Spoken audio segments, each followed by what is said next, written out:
não sei se vocês sabem, mas com o empate que o Flamengo teve com o Palmeiras, 0-0 ontem lá no Allianz Parque, o Flamengo manteve uma invencibilidade absurda diante da equipe alviverde no Campeonato Brasileiro. Nos últimos 13 jogos do Flamengo contra o Palmeiras no Brasileirão, o Flamengo teve 6 vitórias, 7 empates e nenhuma derrota. Isso quer dizer que são 6 anos e 5 meses que o Flamengo não perde para o Palmeiras. O que está acontecendo com esse Cetra? No Campeonato Brasileiro.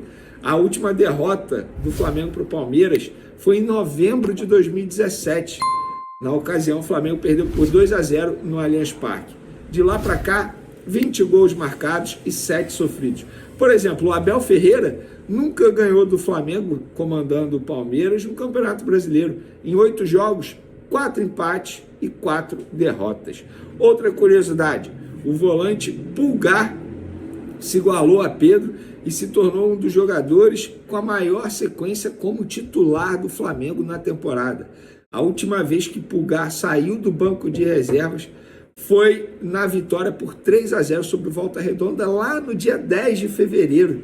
Depois desse jogo aí, ficou de fora apenas 2 duelos, que foi os duelos com o Bangu e também com Boa Vista, por conta de uma lesão que ele sofreu no quadríceps, uma lesão muscular. E outra curiosidade, essa daí, rapaz, vou te falar, eu já falei, muita gente não valoriza o Fabrício Bruno. E o Fabrício Bruno está em alta no Flamengo e o zagueiro Fabrício Bruno foi citado nessa segunda-feira como o terceiro zagueiro com mais minutos dentro do futebol mundial nos últimos 365 dias. Os dados foram divulgados pelo Observatório de Futebol do Centro Internacional de Estudos de Esporte, o CIES Futebol. De acordo com esse levantamento aí do Instituto, Fabrício Bruno atuou por 5.622 minutos nesse período aí de um ano. À frente dele estão apenas Fidel Escobar, do Saprissa, da Costa Rica, e Gil dos Santos. Vale destacar que o último recém-contratado pelo Peixe fez a maior parte de seus jogos com a camisa do Corinthians. Completa o top 5 divulgado pelo CIES o palmeirense Gustavo Gomes e o argentino Otamendi, do Benfica. Do quinteto, somente Gil não tem convocações para seleções dentro do período. Fabrício Bruno foi o último dos 5 a representar seu país. Lembrando que Fabrício Bruno foi contratado em 2022, de lá para cá ele já fez 109 partidas com a camisa do Flamengo, marcando 5 gols durante esse período aí. Para finalizar, antes do assunto principal envolvendo a Guerra Fria aí entre dirigentes do Flamengo, em entrevista coletiva, o preparador físico do Flamengo, Fábio, ele revelou que a delegação chegará ao estádio Hernando Siles, que é o estádio que o Flamengo vai jogar contra o Bolívar na quarta-feira, perto do horário do jogo, e esclareceu o porquê disso. Abre aspas. A nossa estratégia de chegar na hora do jogo é para você evitar o que nós chamamos de mal agudo da montanha. Quando você põe o pé nessa alta altitude, que será de quase 4.000 metros acima do nível do mar, na hora que você começa a ficar ofegante, a hiperventilar. Você não percebe que você começa a hiperventilar. Com o tempo passando, os efeitos dessa exposição começam a vir. Quais são? Uma dor de cabeça intensa, náusea, ânsia de vômito. É por isso que nós optamos por chegar próximo.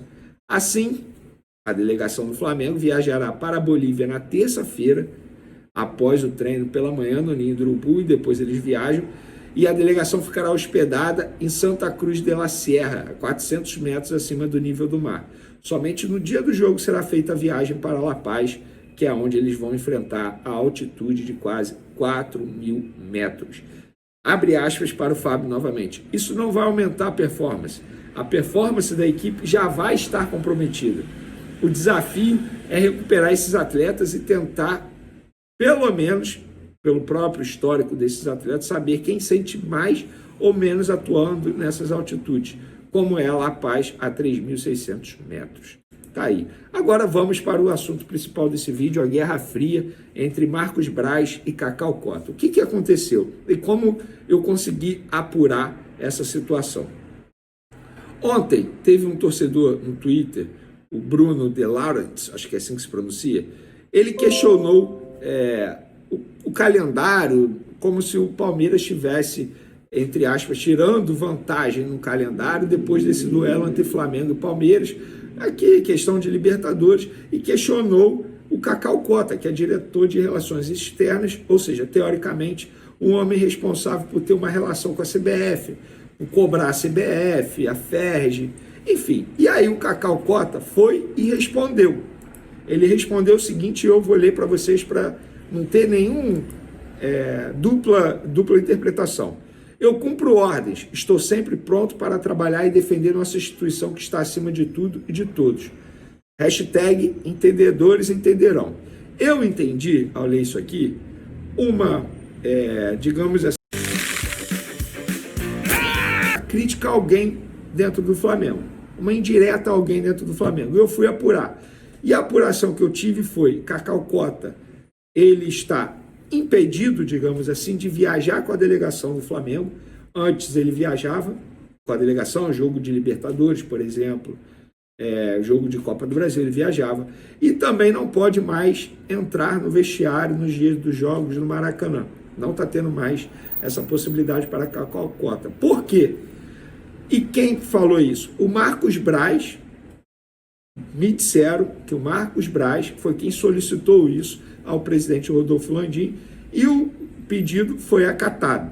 Acatado porque outras pessoas do departamento de futebol conversaram com o Landim também e disseram, olha só, tá uma relação difícil entre Marcos Braz e Cacau Cota, eu acho melhor não ficar comparecendo no dia a dia ali, foi o que falaram para o Landim.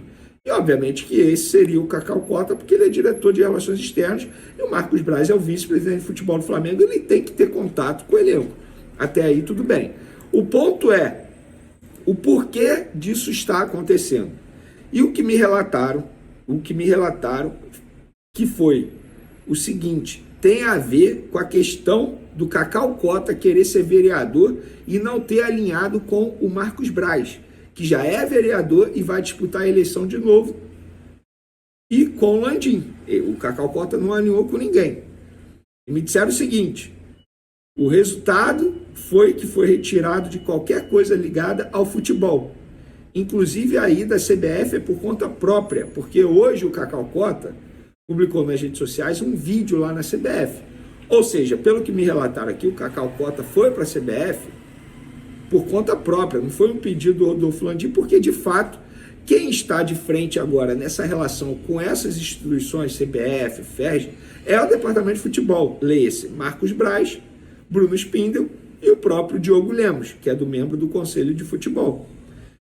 E o que está acontecendo? Por que essa Guerra Fria pode atrapalhar o Flamengo? Por quê?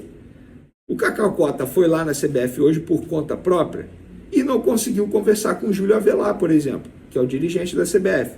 Não conversou. Só que o Departamento de Futebol do Flamengo tem uma outra maneira de lidar nessa relação com a CBF. E na visão do Departamento de Futebol, esse tipo de postura do Cacau Cota pode atrapalhar na relação do Flamengo com a CBF. E onde eu quero chegar? Por que está tendo essa Guerra Fria? Porque em nenhum momento Cacau Cota alinhou com Marcos Braz e com Rodolfo Landim essa candidatura dele a vereador do município do Rio de Janeiro. E, de fato, Cacau Cota é candidato a vereador do município do Rio de Janeiro, porque ele mesmo já divulgou isso nas redes sociais. E aí vocês podem me questionar, beleza, se Cacau Cota, diretor de Relações Externas, ele perdeu, entre aspas, essa função, por que ele continua tendo cargo? Porque ele é um importante aliado político para a eleição nessa temporada. Vocês não podem esquecer esse pequeno, grande detalhe. É ano político no Flamengo. E por ser ano político no Flamengo, qualquer aliado é importante. Uma pessoa me mandou aqui. Vamos lá. Estou lendo exatamente o que a pessoa me mandou. As demandas do futebol com a CBF ou qualquer outra federação são tratadas diretamente com Landim, Marcos Braz e Bruno Spindel. Gosto muito do Cacau, mas deu mole nessa construção de candidatura dele aí. E essa guerra fria dele com o Braz é o pior caminho para o Flamengo também. E por que eu estou lendo o que essa pessoa disse? Obviamente não vou mencionar o nome da fonte, porque essa pessoa não tem lado A nem lado B. O lado dessa pessoa aqui é o Flamengo. E na visão dele, essa guerra fria entre Marcos Braz e Cacau Cota vai atrapalhar o Flamengo e, na minha visão, também vai atrapalhar. Porque se o Cacau Cota foi lá, isso mostra que o Flamengo, teoricamente, está desorganizado. O Júlio Avelar, por exemplo, dirigente da CBF, vai pensar assim, beleza, Cacau Cota veio aqui, aí depois o Marcos Braz me liga, aí o Bruno Spindel me liga, Rodolfo Landim me liga. Não faz sentido isso. Isso só mostra o quê? O que muita gente gosta de dizer por aí. O pior inimigo do Flamengo é o próprio Flamengo, é o bastidor do Flamengo. E em um momento importante da temporada, para que ter esse tipo de problema de relacionamento? Não vai ajudar em nada. Mas fica aí a informação para vocês. Algo que muita gente me pediu para apurar, eu apurei. Bonito, né? Acharam legal? Nossa, quantas montanhas! Mas que lugar é esse, João Guilherme? Parece ser um lugar alto, hein? Montanhas demais, olha lá, ó. As montanhas tocando nas nuvens. Esta é a cidade de La Paz, na Bolívia. Uma cidade que quem já viveu a experiência de ir lá, o avião, quando chega, ele não desce, ele nivela e entra na pista para você ter a noção da altura. O aeroporto aí fica a 4.100 metros. Aí você chega no aeroporto lá em cima e desce. E aí vem para a cidade de La Paz, que está a 3.600 metros acima do nível do mar. E eu lhes apresento agora o estádio Hernando Siles. Eu vou até sair aqui, ó. Olha aqui. Esse é o estádio, olha lá. Estádio Hernando Siles, um dos palcos mais tradicionais do futebol da América do Sul. A seleção da Bolívia sempre joga aí.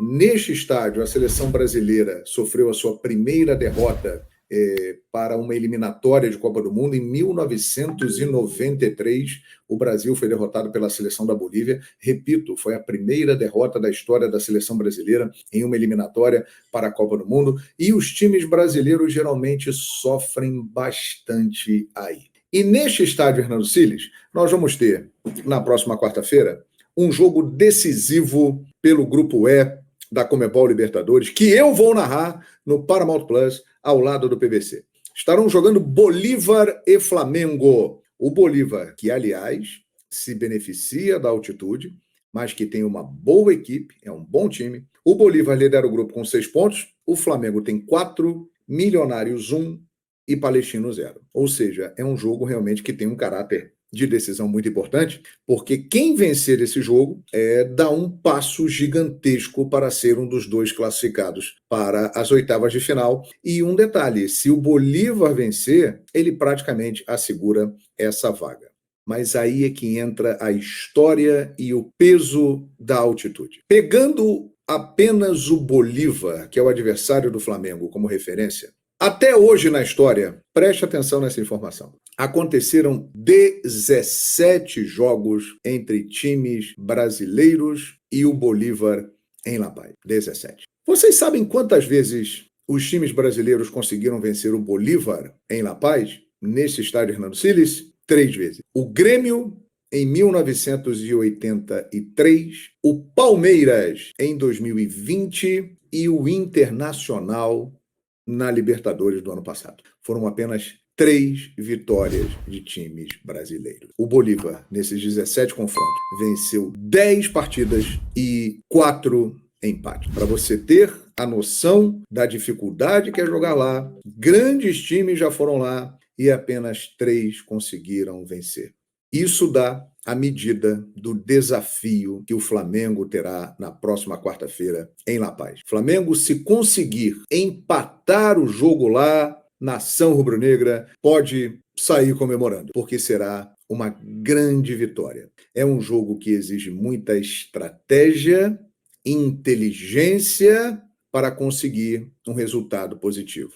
E, como eu já disse, para agravar a situação, o Bolívar tem uma boa equipe. Então, a dificuldade está colocada. Por essas e por outras, que eu costumo dizer que a Libertadores ela é diferente de todas as outras competições. A Champions League é a maior competição de clubes do mundo, é fantástica, é glamurosa, tem as maiores equipes do planeta, milhões e milhões de euros, estádios lindos, modernos, mas a Champions League não tem isso aqui, ó.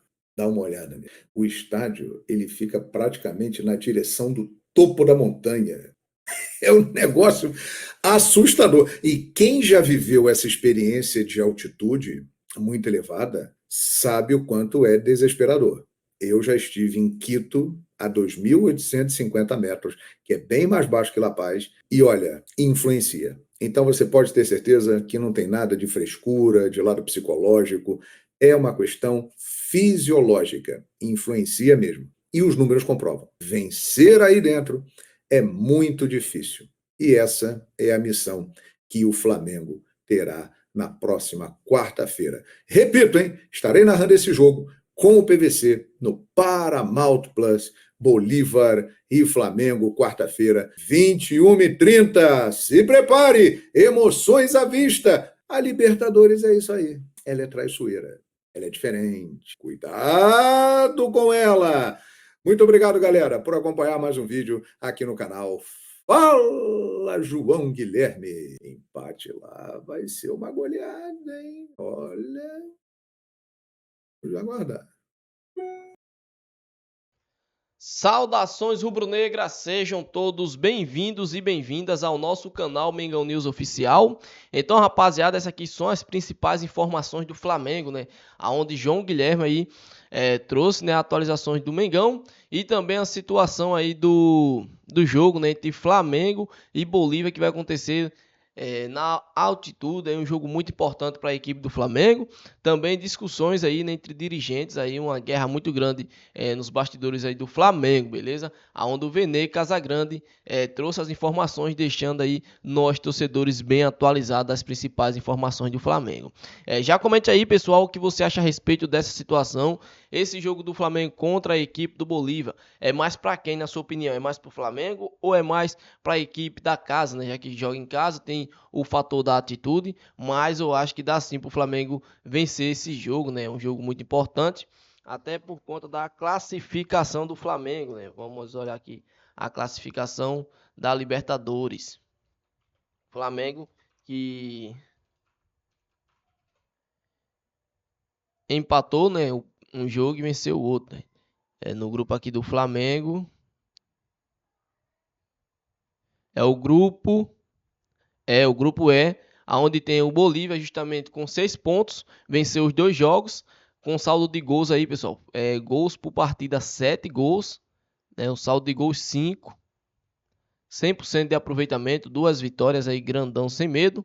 Já a equipe do Flamengo venceu, empatou com a equipe do Milionários no primeiro jogo e acabou vencendo aí o segundo jogo, né? Então o Flamengo continua com 4 pontos, né? O Flamengo que venceu o primeiro e empatou o segundo tem 4 pontos, um saldo de gols aí, pessoal, de 2, né? Então é importantíssimo aí que o Flamengo vence esse jogo contra a equipe do Bolívia, beleza, rapaziada? No demais é isso aí, espero que vocês tenham gostado. Essas foram nossas primeira informação do dia, né, desta terça-feira. É uma terça-feira com pouca movimentação, apenas referente ao jogo do Flamengo contra a equipe do Bolívia, mas espero que vocês tenham gostado, pessoal. Lembrando, deixa o like nesse vídeo que é muito importante, deixa o like pra gente bater a meta de 100 likes nesse vídeo. Se Deus permitir, mais tarde eu voltarei aí, pessoal, ainda com mais informações do nosso rubro-negro.